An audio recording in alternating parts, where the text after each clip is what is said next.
Ya. Puji Tuhan, selamat malam teman-teman yang akan bergabung di Bible Study kita malam ini.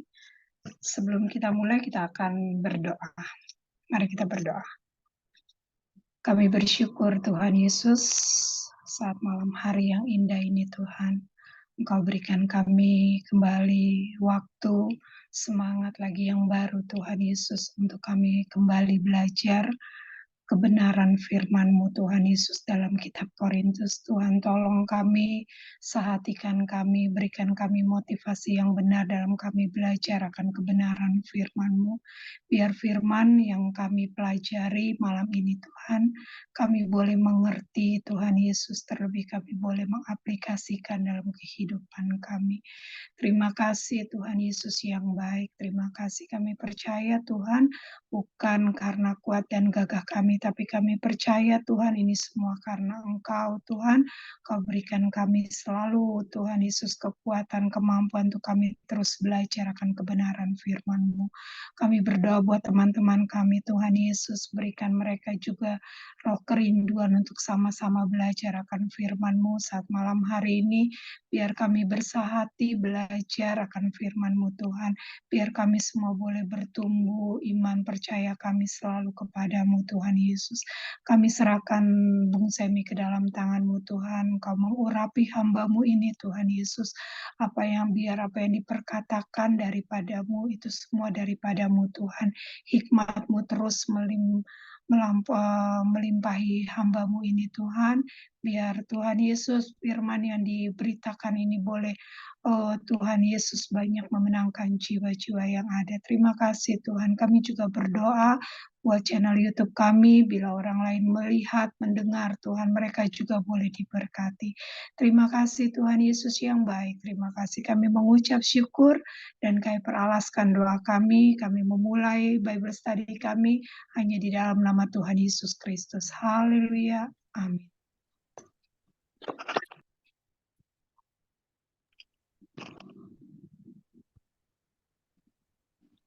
Malam Yara. Malam Kak. Saat malam hari ini kita akan membaca 1 Korintus 3 ayat 18 sampai 23. Saya boleh minta Niar membacanya ya? Iya Kak. Oke. 1 Korintus 3 ayat 18 sampai 23. Iya. Janganlah ada orang yang menipu dirinya sendiri. Jika ada di antara kamu yang menyangka dirinya berhikmat menurut dunia ini, biarlah ia menjadi bodoh supaya ia berhikmat. Karena hikmat dunia ini adalah kebodohan bagi Allah. Sebab ada tertulis ia yang menangkap orang berhikmat dalam kecerdikannya. Dan di tempat lain, Tuhan mengetahui rancangan-rancangan orang berhikmat. Sesungguhnya semuanya sia-sia belaka. Karena itu janganlah ada orang yang memegahkan dirinya atas manusia, sebab segala sesuatu adalah miliknya. Baik Paulus, Apolos maupun Kefas, baik dunia hidup maupun mati, baik waktu sekarang maupun waktu yang akan datang, semuanya kamu punya. Tetapi kamu adalah milik Kristus dan Kristus adalah milik Allah. Amin.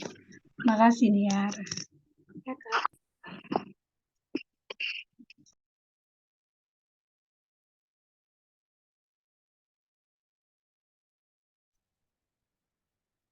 Puji Tuhan, segala hormat, kemuliaan bagi Tuhan Yesus. Kita bersyukur kesempatan yang indah Tuhan beri pada saat malam hari ini, belajar kembali kebenaran firman Tuhan, mendalami lebih dan lebih lagi.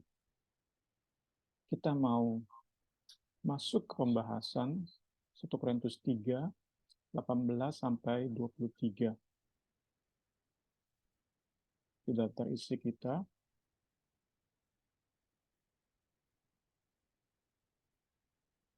di ayat-ayat ini, kita lihat nomor 6 di daftar isi, Paulus menyimpulkan beberapa argumen panjangnya menyikapi masalah dan perdebatan jemaat Korintus.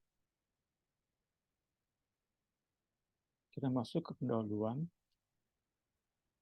dari pasal 3 ayat 18 sampai 23.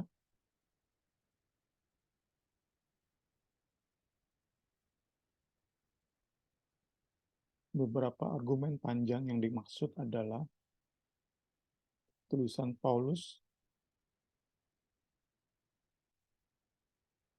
mulai pasal 1 ayat 18 sampai pasal 3 ayat 4 dari surat 1 Korintus.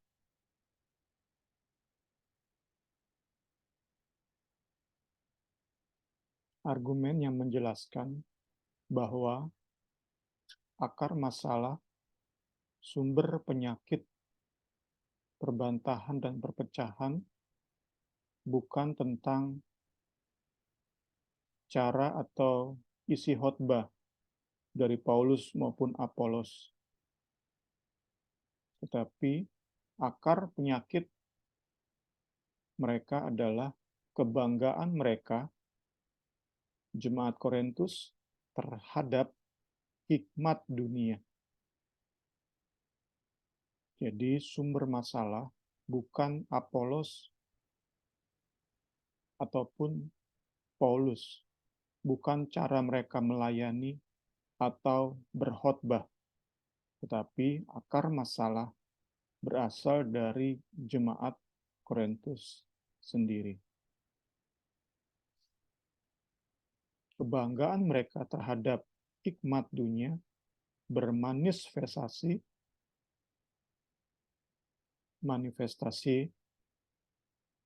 suka dan kurang sukanya mereka terhadap Paulus dan Apolos yang melahirkan keberpihakan.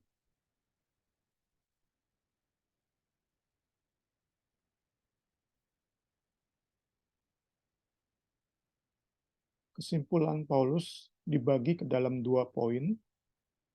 Pertama, ayat 18 sampai 20, kedua ayat 21 sampai 23. Setiap bagian diawali dengan kata, janganlah ada orang. Let no one.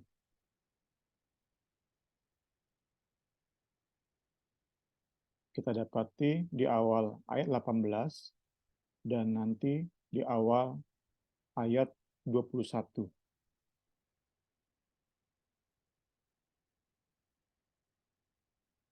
Janganlah ada orang. Di 18, janganlah ada orang yang menipu dirinya sendiri. Di 21, janganlah ada orang yang memegahkan dirinya atas manusia.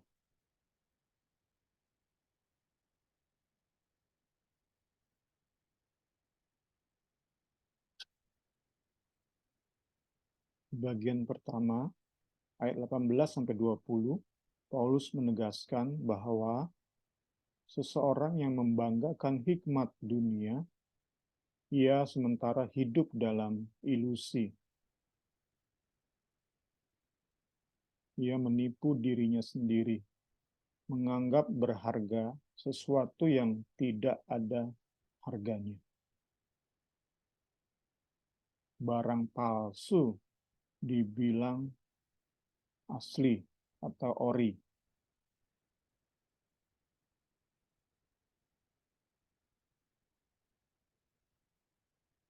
Dalam pemandangan Allah itu sesuatu yang bodoh, mereka yakini itu sebagai sesuatu yang mengandung hikmat. Mereka sedang menipu diri sendiri. Di bagian kedua, ayat 21 sampai 23, Paulus meyakinkan bahwa jemaat memiliki segala sesuatu, termasuk mereka, Apolos dan Paulus. Jadi bukan jemaat yang dimiliki oleh Paulus dan Apolos, bukan jemaat yang menjadi pengikut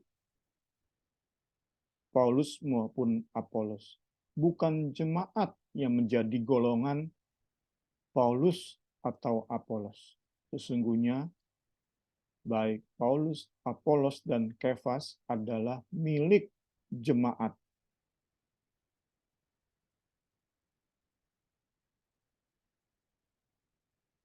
Kenyataan ini akan mereka pahami saat mereka memahami hikmat Allah, yaitu Kristus yang disalibkan. Masuk ke ayat 18.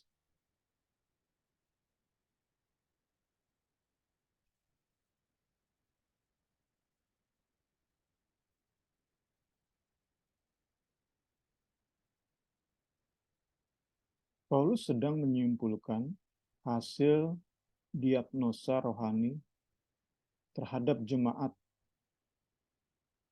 terlebih para pimpinan gereja Korintus. Paulus seperti ingin bilang, ini loh akar penyakit kalian. Dan penyakit kalian ini menghancurkan gereja. Destroying, not building. Saat kalian berpikir sedang membangun gereja, kalian sedang menipu diri sendiri. Kalian tidak sedang membangun gereja, kalian sedang menghancurkan gereja.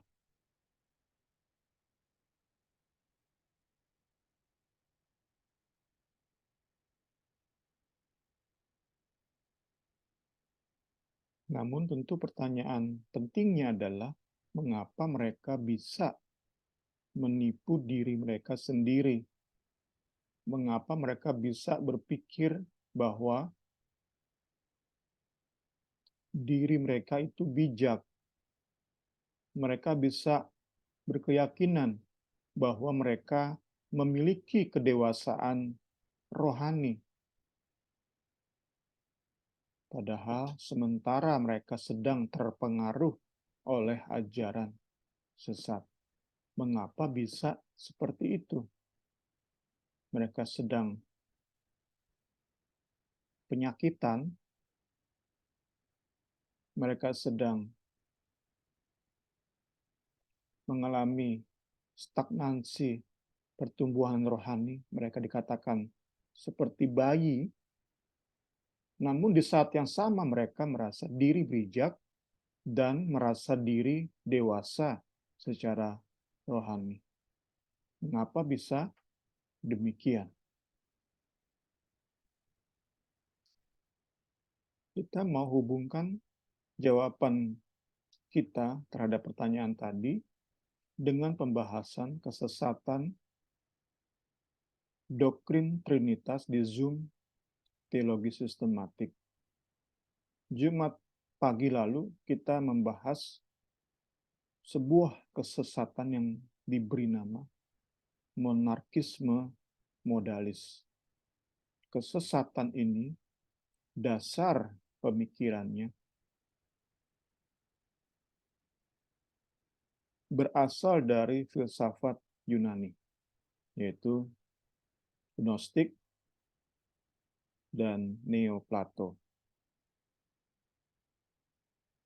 Bahasan Jumat pagi kemarin itu bisa saling melengkapi dengan bahasan kita malam hari ini. Para teolog meyakini bahwa pengajaran sesat yang membuat jemaat Korintus menipu diri sendiri, yang membuat jemaat Korintus merasa dewasa rohani padahal sebenarnya bayi rohani, adalah ajaran yang mencampur Injil dengan semangat atau filsafat Gnostik. Pengajaran sesat yang merupakan adukan, campuran, paduan antara Injil dengan filsafat Gnostik. Demikian indah dalam tanda kutip paduannya, sehingga membuat tidak sedikit orang bisa menganggap diri dewasa rohani, padahal tidak. Kita mau lihat sedikit tentang Gnostik.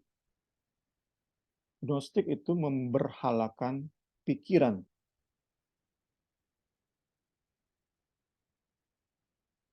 Memberhalakan hikmat, filsafat.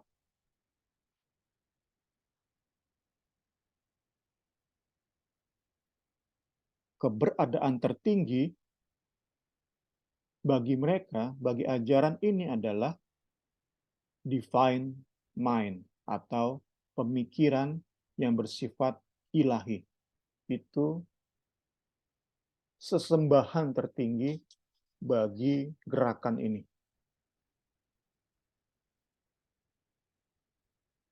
Tidak heran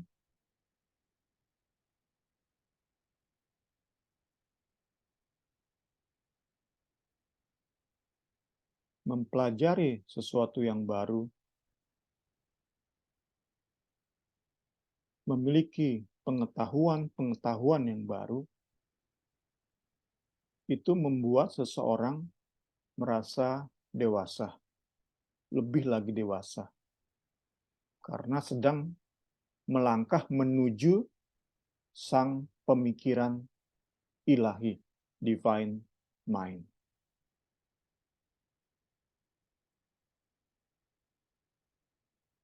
Berpengetahuan membuat jemaat sombong. Pendalaman Alkitab membuat seseorang tinggi hati. Ini gejala dari orang-orang yang terjangkit penyakit ajaran sesat Gnostik.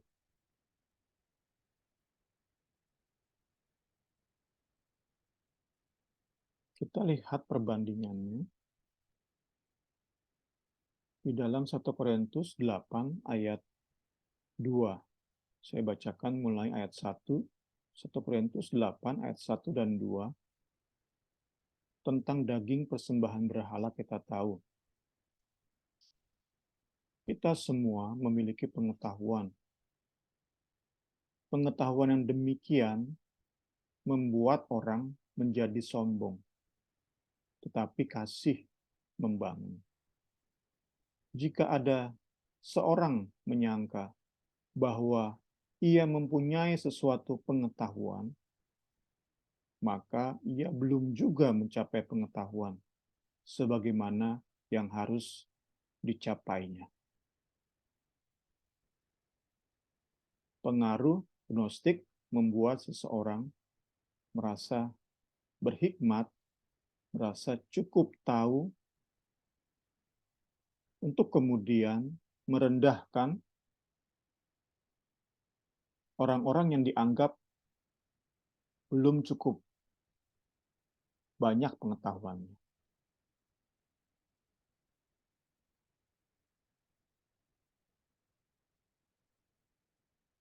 Tetapi itu yang terjadi. Semangat filsafat Gnostik masuk ke dalam gereja. Dan itu menyebar, kita bisa yakini, ke hampir semua jemaat.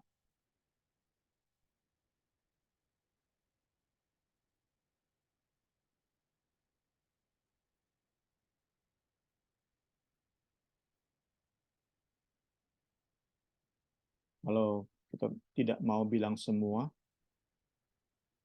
kita sedang bicara tentang mayoritas jemaat dipengaruhi oleh ajaran ini.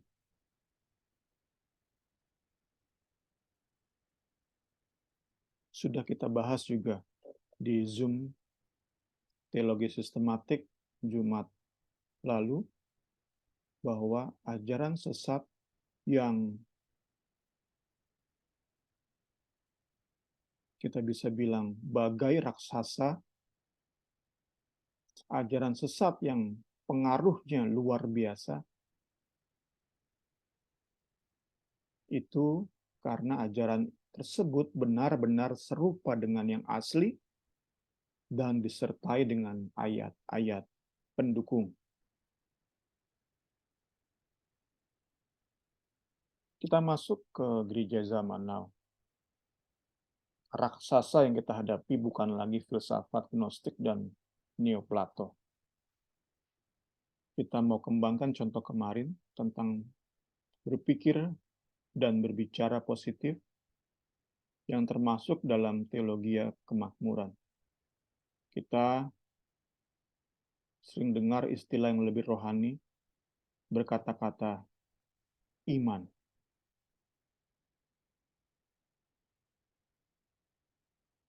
Ajaran ini pun benar-benar mirip dengan yang asli, juga disertai dengan ayat-ayat pendukung.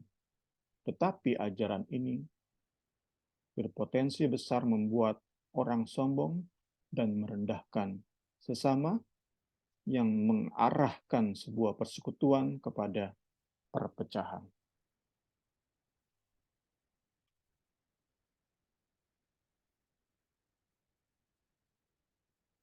Dari sebuah channel YouTube, Bible Months, saya menyampaikan sedikit tentang gerakan perkataan iman. Dalam gerakan ini, iman kita ditempatkan sebagai penentu di atas kedaulatan dan penentuan Tuhan.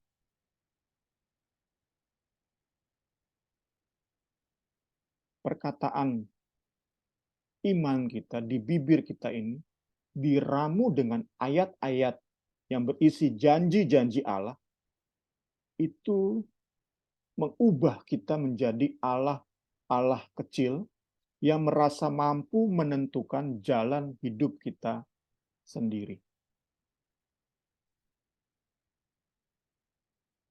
Perkataan positif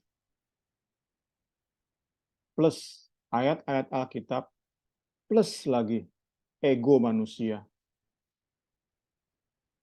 ketidakpuasan manusia, itu seperti menodong Tuhan, memaksa Tuhan untuk memberi kita kesehatan sesehat-sehatnya, memberi kita kekayaan sekaya-kayanya. Tidak heran, efek dari gerakan ini adalah menganggap rendah orang yang sakit-sakitan, menganggap rendah orang yang sederhana secara ekonomi.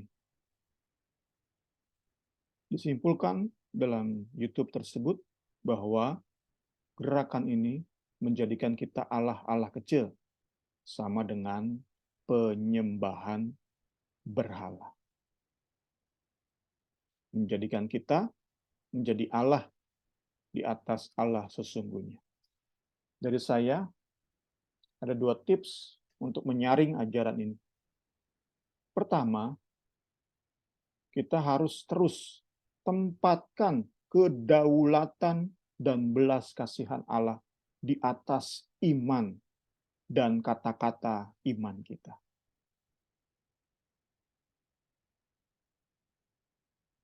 Seperti Elia dalam keputusasaannya. Satu raja-raja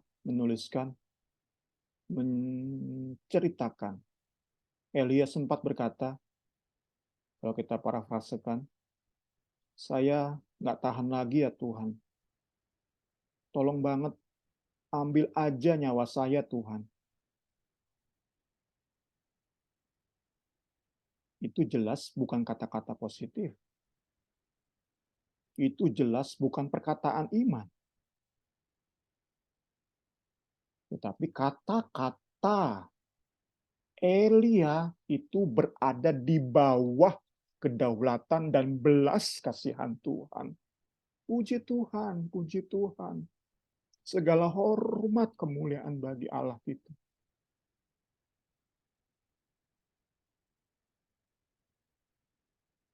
Itu tips pertama. Tips kedua, selalu cek dan recheck apa motivasi kita berkata-kata positif. Apakah saya berkata-kata baik, positif, mengandung iman, agar sesama bisa mengenal Kristus dalam mulut bibir saya? Apakah sesama bisa lebih fokus pada salib Kristus saat saya berkata-kata positif? Itu cek dan recheck tujuan motivasi saya berkata-kata positif. Atau saya berkata-kata positif agar hidup saya, keluarga saya diberkati, agar tidak ada hal-hal negatif terjadi di hidup kami.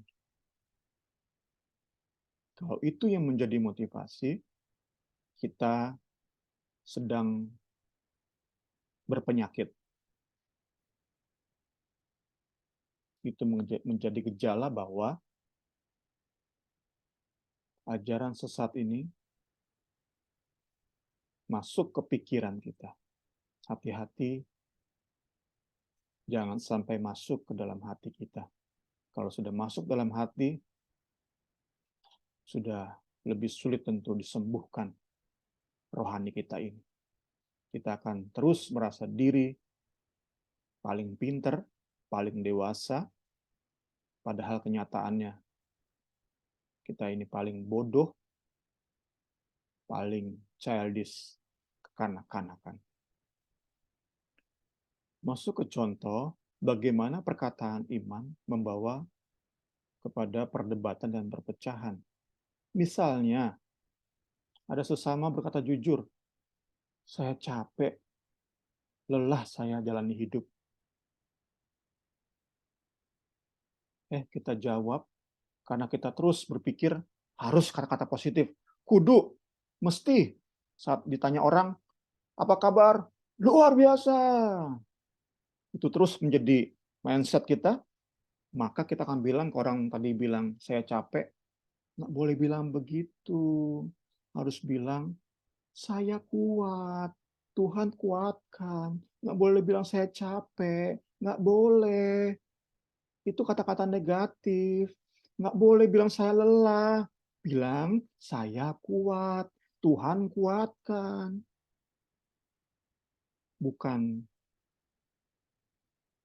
oleh kasih kita mendengar curahan hati sesama kita yang sedang lelah, kita malah menggurui orang yang sedang lelah, yang sedang capek, pengen cerita dia.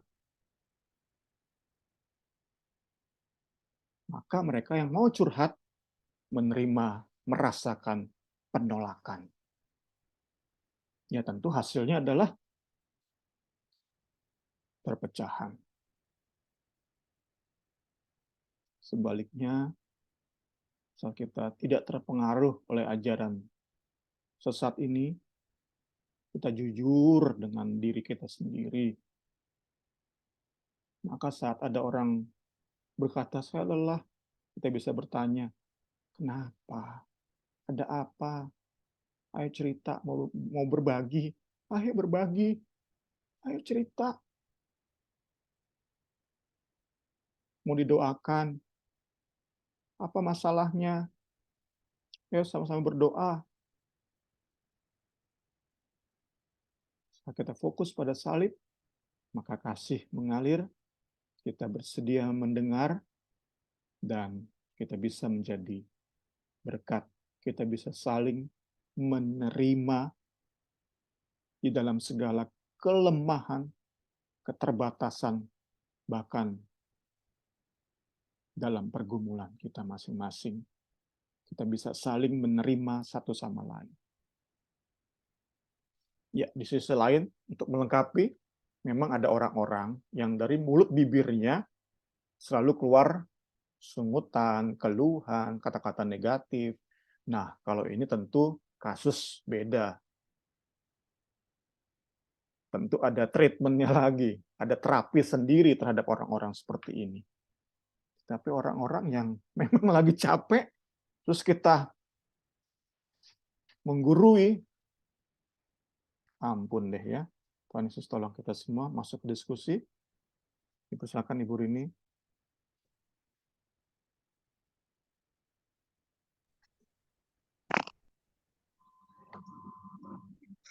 Teman-teman, ada yang mau menambahkan atau bertanya dalam hal ini?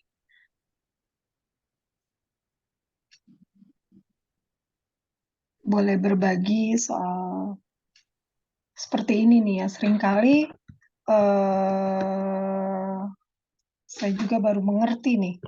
Seringkali juga kalau ada orang yang curhat, kalau dulu-dulu nih maksudnya seperti tadi Bung Semi bilang, jangan bilang begitu, harus bilang begini, maksudnya lebih ke sisi positifnya. Ternyata itu kalau menurut firman Tuhan tuh kita udah salah banget gitu ya. Biarlah kita mengubah cara pandang kita bila ada teman yang curhat atau kita curhat di tempat teman-teman yang mengerti akan kebenaran firman Tuhan, yang bisa memberi kita kekuatan. Seringkali kalau ada orang curhat ke kita, kita lebih baik mendengar dan lebih baik lagi kita sama-sama berdoa biar kita saling dikuatkan. Kalau dari saya itu, teman-teman ada yang mau berbagi pengalaman-pengalaman dalam hal ini? Sering banget ya dalam kehidupan sehari-hari ini kita bilang kata-kata positif gitu. Kadang-kadang ada hamba-hamba Tuhan juga suka bilang begini sama saya, kalau kamu mau ini Rin, kamu pegang, kamu harus imani, kamu pengen punya rumah ini, kalau setiap lewat bilang, Tuhan mau rumah ini, Tuhan mau misalnya mau mobil ini, mau ini, gitu. Kadang-kadang ya nggak benar ternyata ya. Kalau menurut teman-teman gimana nih? Ada nggak? Ayo, boleh Niar.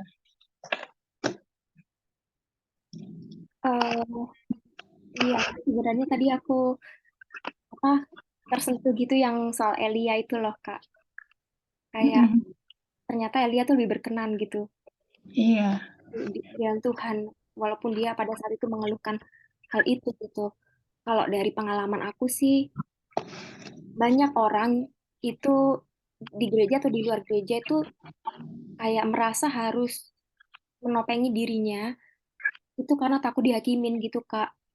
Kayak kalau kamu nggak positif, kalau kamu diem atau kamu nggak ini apa nggak jadi ya itu kayak takut dihakimin gitu. Jadi banyak yang apa ya, yang akhirnya dipaksa gitu loh tanpa mau mengeluarkan dirinya sendiri gitu. Dan itu memang nggak sehat sih akhirnya. Iya benar banget. Jadi kayak kesannya bersandiwara gitu ya. Sandiwara dan apa ya, nggak akan memberikan pemulihan gitu loh. Yang Benar. aku ini kalau orang apa orang orang orang di barat sana biasanya bilang itu ada namanya toxic positivity. Jadi kalau terlalu positif tuh juga bisa toxic gitu. Kayak tidak realistis gitu kan jadinya.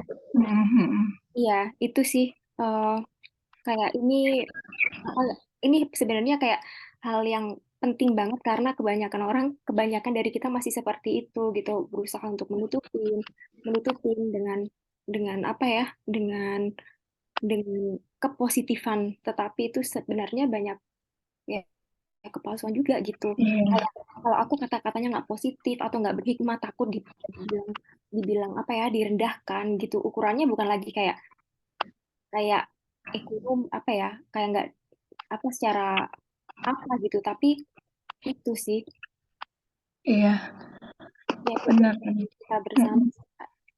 Boleh sedikit, Marin? Boleh. Halo Kak Suci ya, ayo. Cukup berat juga ya yang dikupas sama 2 minggu ini ya sama Abang Semi. Karena kita udah terbiasa dengar ucapan itu doa loh gitu ya.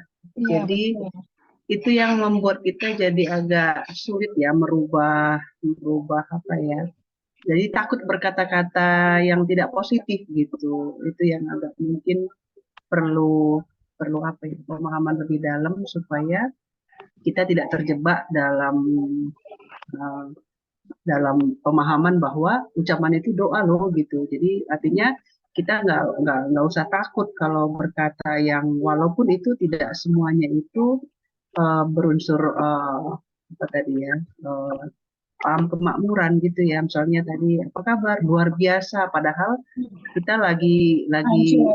lagi ancur-ancur seancur berdarah-berdarah gitu ya. Jadi ya Iya, betul. kalau kita bilang lagi sulit nih, lagi ini, akhirnya Heeh. takut nanti beneran sulit gimana ya gitu. Nah, itu jadi masih terkungkung dalam lingkaran takut apa ya, ucapan dengan kalimat ucapan itu doa loh. Nah, itu yang kadang-kadang sering diucapkan oleh saudara kita yang sebelah gitu ya.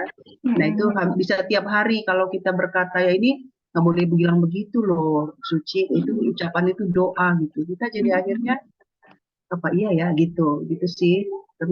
Cuman kalau sudah mendengarkan pencerahan seperti ini dari Bung Semi begitu ya, tapi perlu perlu perlu waktu kali ya Bung ya, perlu waktu untuk bisa, karena udah tua ya Bung, udah 50 tahun saya agaknya agak agak sulit gitu ya, nggak gampang memang ya mengubah pola pikir yang sudah menahun gitu ya, udah jadi Udah karakter ketahuan. kita gitu ya, udah jadi habit kita dengan teman-teman di kantor atau dengan keluarga.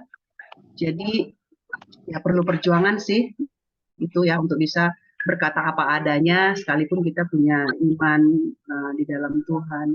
Itu mungkin tambahan dari saya, Marin, makasih. Oke, makasih Kak Suci. Ya, tadi ada juga kan tips-tips dari Bung Semi. Kalau misalnya kalau kita memperkatakan sejujurnya dalam hidup kita tuh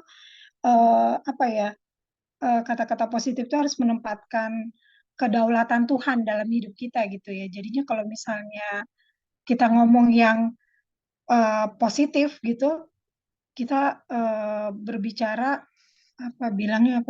bisa bersaksi gitu. Oh, ini benar-benar Tuhan berdaulat nih perkataan saya gitu loh, bukan bukan membanggakan diri atau bukan bilangnya, bukan mau sombong gitu kan kalau yang kita ingin berkata positif, tapi jangan juga di depan teman, maksudnya kita juga harus lihat-lihat juga kali, kalau saya ya maksudnya dilihat lingkungan orang juga kali, kalau di orang-orang yang nggak kenal Tuhan yang kayak begitu, mendingan lebih baik diem kali ya, lebih baik nggak usah jawab, takutnya malah dijebein gitu, lebih gituin, kesian lo jadi orang Kristen atau apa-apa gitu, mendingan ya udah senyum aja atau diem aja gitu, kalau kalau dari saya sih.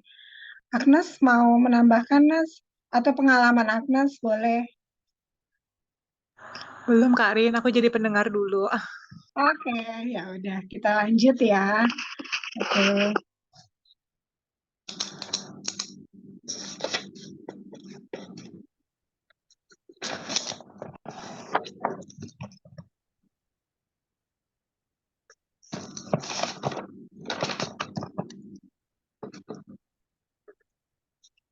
Puji Tuhan, kita lanjut. Katakan di sini bahwa Rasul Paulus seorang yang mendasari hidupnya dengan pemahaman eskatologi.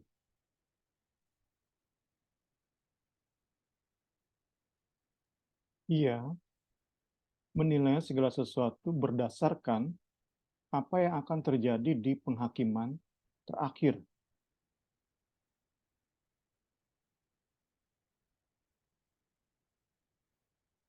Apa-apa yang akan divonis di penghakiman terakhir, itulah yang mendasari hidup Rasul Paulus, pelayanan yang ia lakukan. Segala sesuatu yang ada di dunia ini, ia melihat berdasarkan vonis di penghakiman terakhir. Penghakiman yang memang bukan terjadi sekarang, tetapi sebuah penghakiman yang pasti adil dan benar. Adapun standar keadilan dan kebenaran Allah itu sudah Ia berikan dalam Alkitab. Apa yang Alkitab katakan mulia itu nanti di penghakiman terakhir dinyatakan mulia. Apa yang dinyatakan benar oleh Alkitab, maka akan divonis benar di penghakiman terakhir. Saat Paulus tulis surat 1 Korintus, hikmat dunia belum benar-benar nyata sebagai sebuah kebodohan. Hikmat manusia belum nyata sebagai kesia-siaan.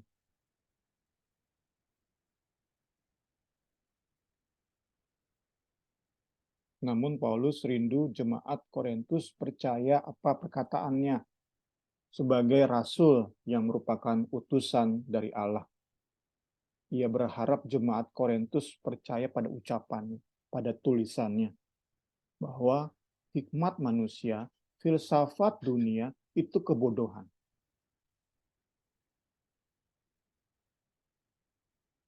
Dalam kasihnya, Rasul Paulus tidak mau jemaat Korintus terus dalam keadaan menipu diri sendiri. Kita masuk ke ayat 19.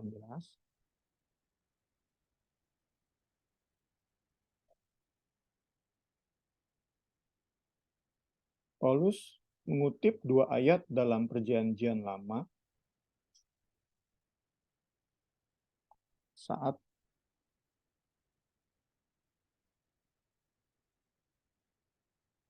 dikatakan bahwa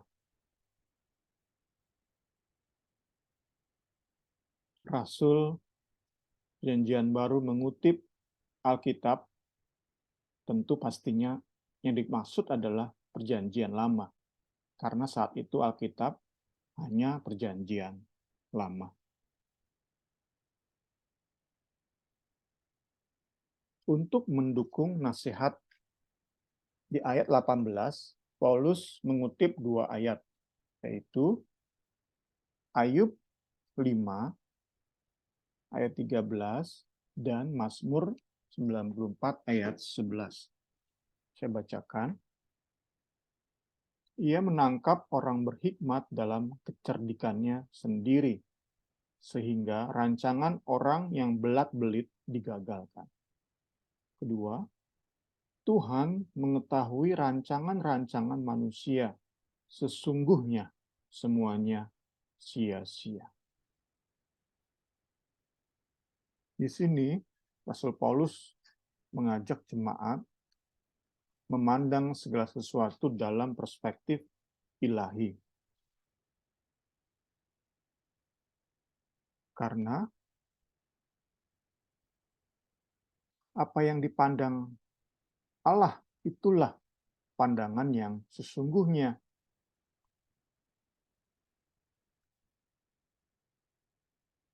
Sedangkan apa yang kita manusia pandang itu serba terbatas, seringkali menipu kita.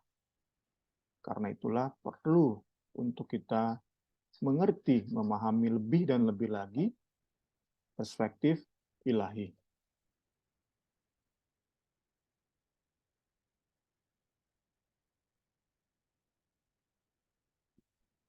Bagi kita, beberapa dosa itu terlalu indah untuk kita bilang najis.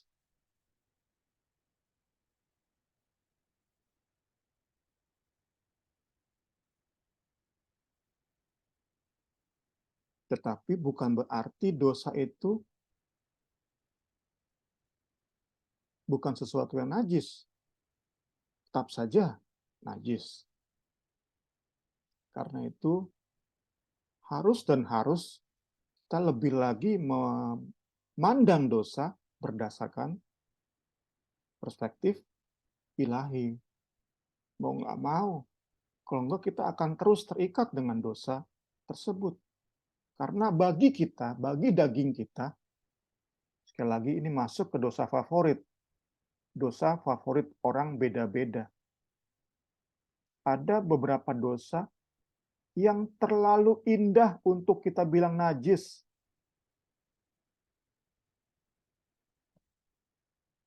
Karena itu, mau nggak mau, firman Allah harus makin kuasai pikiran hati kita. Mau nggak mau. Tanpa itu, pasti dan pasti, dosa favorit tersebut akan kita lakukan terus.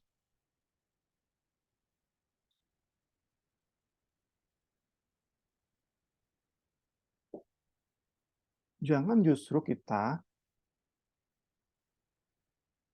menggunakan pikiran kita, membuat dosa itu, dosa favorit tadi itu, menjadi seperti bukan dosa. Ini udah masuk ke craftiness, kelicikan.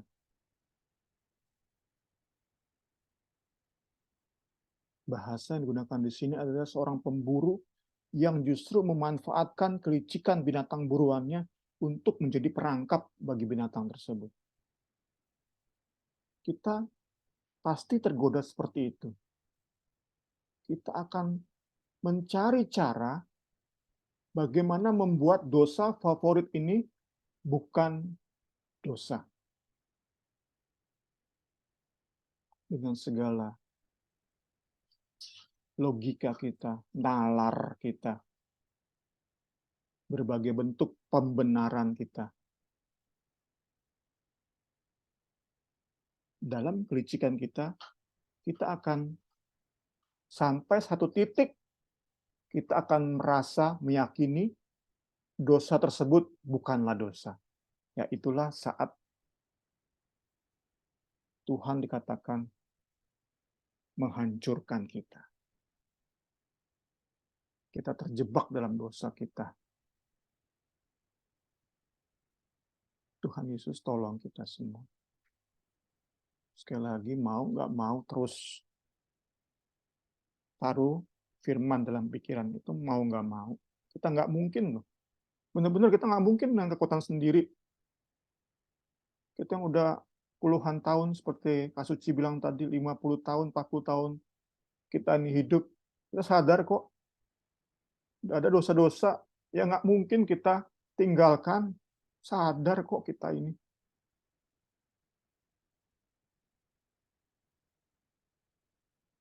Kalau nggak mau, bertahun-tahun firman terus masuk. Mungkin dosa tersebut baru 10 tahun baru bisa kita bebas dari dosa tersebut.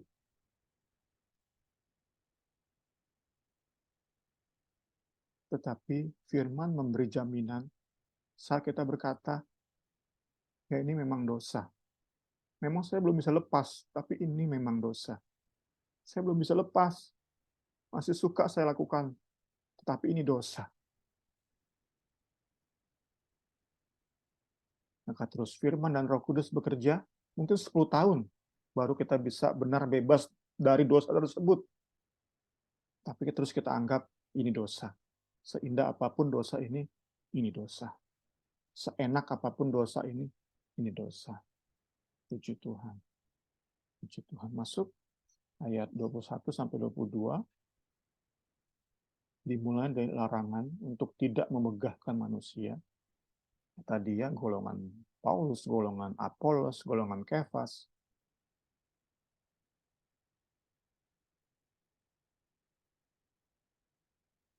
Kita bisa lihat di sini bahwa mulai ayat 21 itu sebuah rangkaian mencapai di akhir ayat 23. Kristus adalah milik Allah. Kristus adalah milik Allah. Itu dikatakan oleh buku ini nearsologi. Itu bentuk penyembahan. Mirip-mirip bentuk penyembahan. Dimulai dari awal 21, janganlah ada orang memegahkan dirinya atas manusia. Stop. Sebut diri, aku golongan Apolos, aku golongan Paulus. Stop.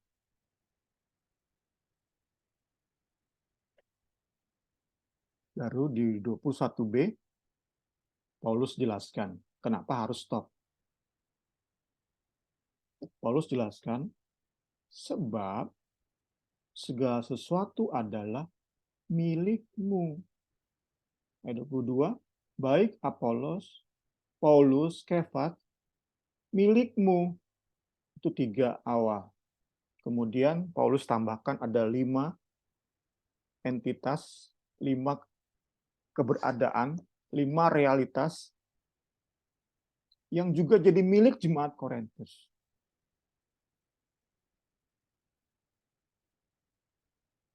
Jadi saat bilang I am of Paul, saya milik Paulus, saya golongan Paulus, itu udah salah. Karena Pauluslah milik jemaat Korintus.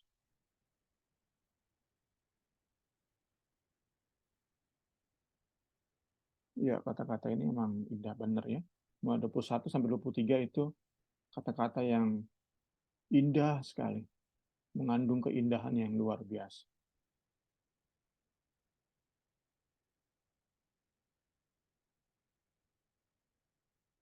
Dikatakan oleh buku ini ya, Granger. Sesuatu yang indah, benar ya.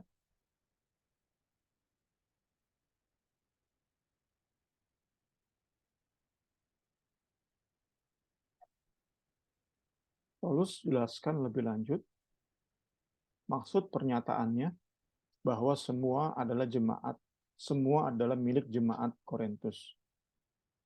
Semua itu termasuk tadi ya, Paulus, Apolos, Kefas, dunia, hidup, mati, waktu sekarang, waktu yang akan datang. Kedelapan hal ini semuanya milik jemaat Korintus.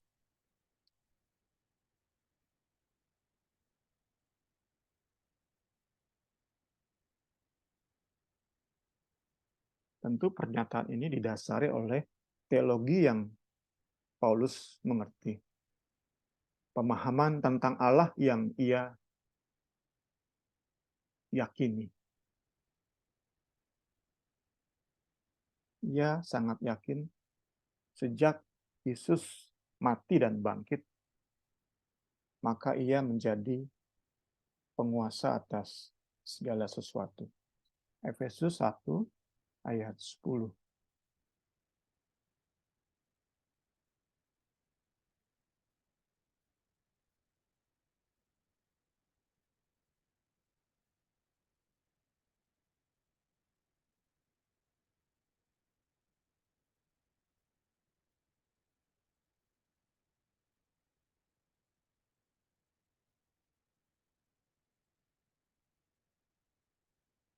Sebagai persiapan kegenapan waktu untuk mempersatukan di dalam Kristus sebagai kepala segala sesuatu, baik yang di surga maupun yang di bumi. Jadi dalam pemahaman teologi Paulus, 5 keberadaan yang disebutkan tadi, itu sebelumnya menakutkan bagi manusia. Tapi sekarang itu di bawah kontrol Kristus. Dan manusia yang berada dalam Kristus. Jemaat Korintus adalah manusia-manusia yang berada dalam Kristus. Sehingga baik tentang dunia, tentang hidup, tentang mati, tentang waktu sekarang, maupun waktu yang akan datang, semua dalam kontrol kendali semua orang yang berada dalam Kristus. Puji Tuhan. Puji Tuhan. For those in Christ Jesus.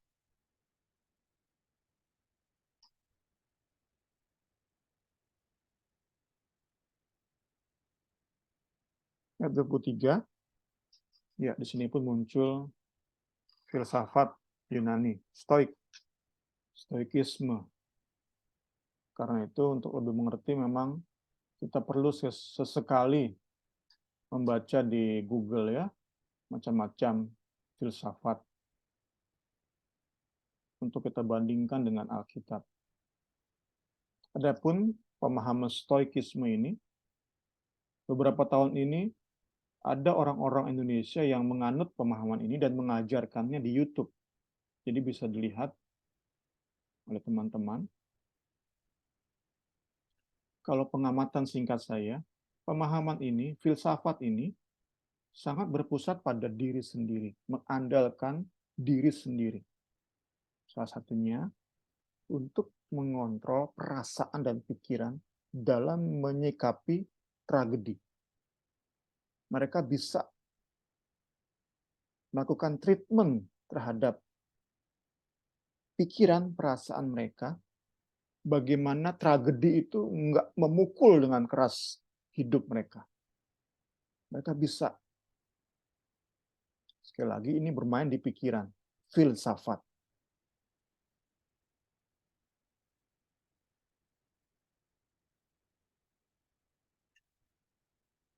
Masuk ke bagian-bagian akhir. Pernyataan tadi di awal, ayat 21 berakhir pada final crescendo, berbunyi, Kristus adalah milik Allah.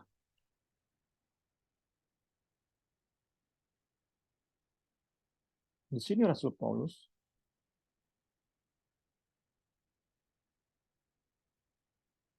sedang menyatakan bahwa Allah merupakan kesejatian tertinggi.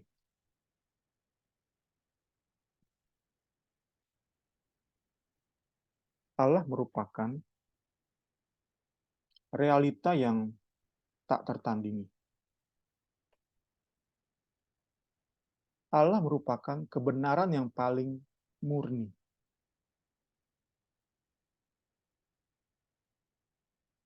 Kesejatian tertinggi, kebenaran paling murni, realitas tak tertandingi.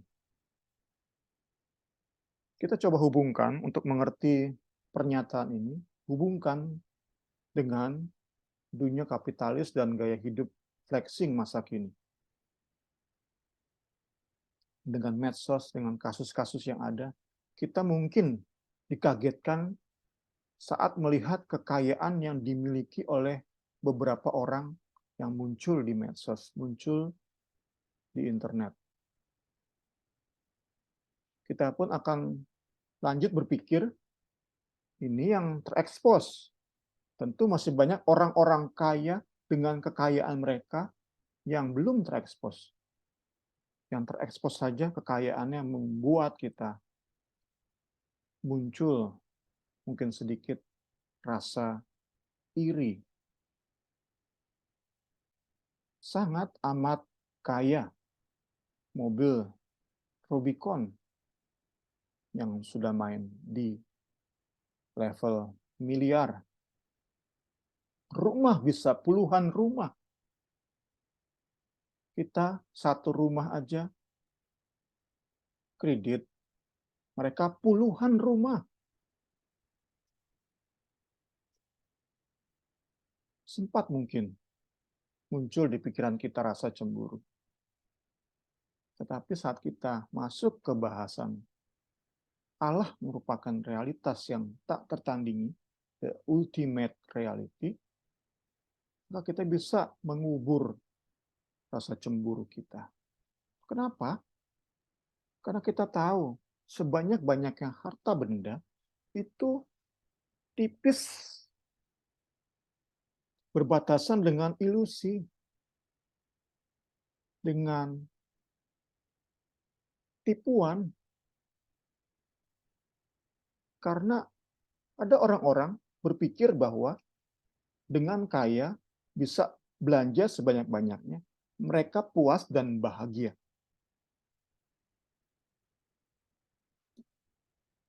Jadi kita bisa lihat bahwa di sini harta itu real, nyata nih. Nah, mereka kejar sebanyak-banyaknya dengan berbagai cara, uang sebanyak-banyaknya. Mereka akan membelanjakan sepuas-puasnya dan mereka akan bahagia. Tapi apa yang terjadi? Selalu merasa kurang. Kalau benar-benar puas, Bapak Ibu Saudari, kalau benar-benar puas setelah mungkin beli Rubicon, semua harta kasih ke orang, itu baru puas kan? Kalau kita pakai akal masuk kan? Saat bisa beli di Uniqlo misalnya, semua baju terbaru, beli semua, puas hati, bahagia. Kalau benar-benar bahagia, pasti semua harta udah serahkan kepada orang-orang miskin. Yang penting saya bisa sekolahin anak, misalnya seperti itu. Jika benar-benar puas. Tetapi apa yang terjadi? Nggak akan pernah puas. Setelah beli Rubicon, mereka akan mau beli Ferrari.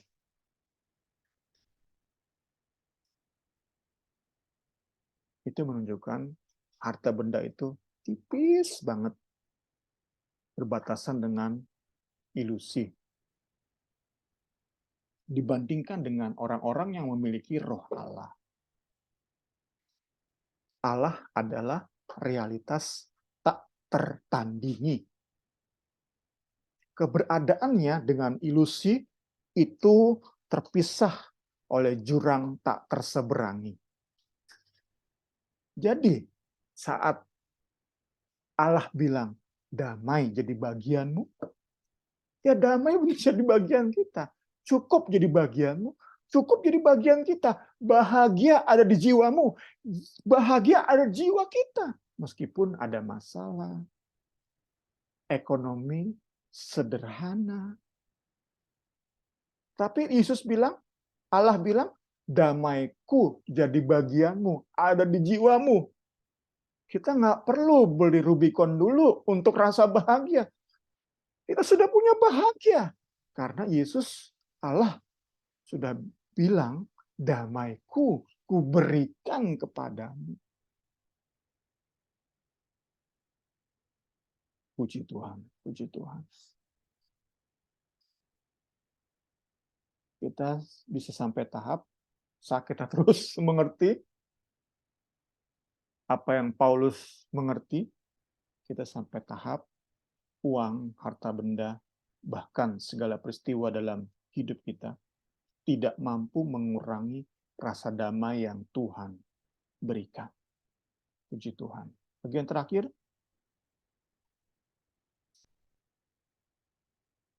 ini juga sebagai dorongan untuk kita juga lebih mendalami teologi sistematik, khususnya dalam bahasan doktrin Trinitas. Kristus adalah milik Allah, itu merupakan pernyataan dalam konteks karya keselamatan. Paulus bukan sedang, saat ia berkata Kristus adalah milik Allah, ia bukan sedang menjelaskan bahwa Kristus itu di bawah Allah. Bukan.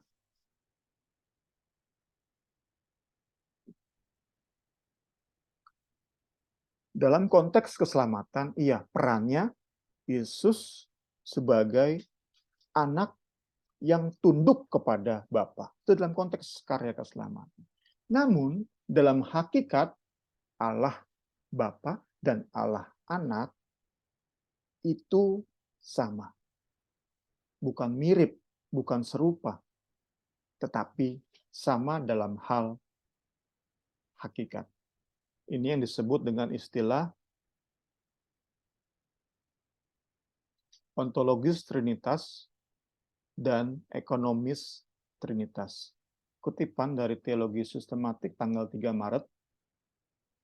Ontologis Trinitas bicara tentang apakah Allah itu. Bicara tentang hakikat. What God is. Apa Allah itu. Hakikat. Itu ontologis Trinitas.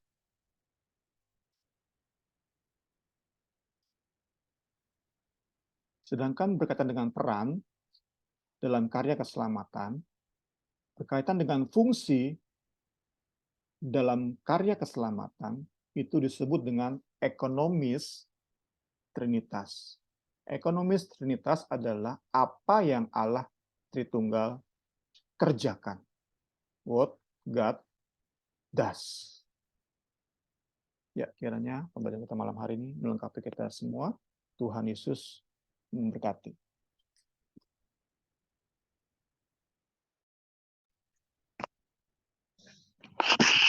Puji Tuhan. Mungkin sebelum kita tutup, teman-teman ada yang bertanya atau mau menambahkan? Boleh.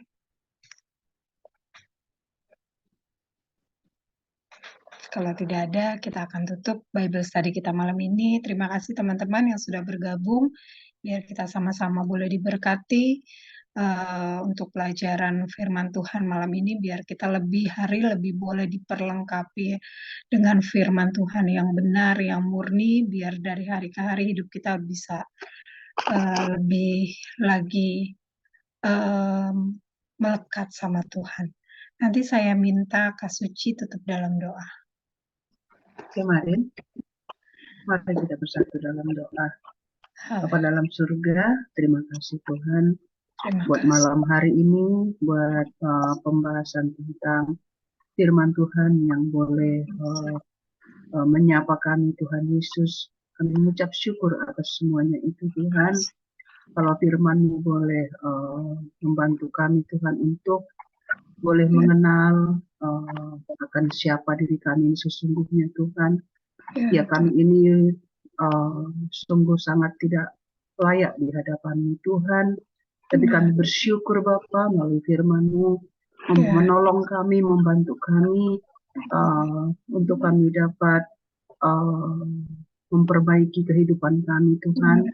Sekalipun kami tahu itu sangat sulit Tuhan secara kedagingan kami, tapi kami percaya dengan Roh Kudus yang terus-menerus Tuhan membantu kami, menolong kami sebagai penguat kami dalam kehidupan kami ini.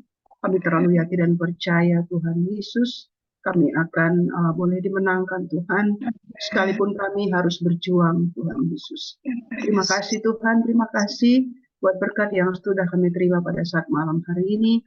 Kiranya kami yang hadir Tuhan, atau siapapun yang akan mendengarkan pembahasan firman ini melalui media Tuhan Yesus, melalui media YouTube Tuhan, kami percaya Tuhan terus bekerja Tuhan, berkati saluran YouTube Bung Semi Tuhan, supaya boleh menjangkau banyak jiwa di luar sana Tuhan Yesus. Kami percaya segala sesuatu Tuhan boleh berkarya dalam kehidupan Bung Semi dan Mama Rini Tuhan Yesus. Terima kasih Tuhan, berkati terus kehidupan hamba-Mu ini, beri yang terbaik Tuhan. Kami percaya Tuhan pasti tolong, Tuhan pasti akan memberkati Tuhan Yesus setiap firman yang disampaikan oleh hamba-Mu ini. Terima kasih Tuhan Yesus, kami tutup pembahasan firman pada saat malam hari ini. Dalam nama-Mu kami sudah berdoa dan mengucap syukur. Haleluya. Amin. Malam. Terima kasih teman-teman.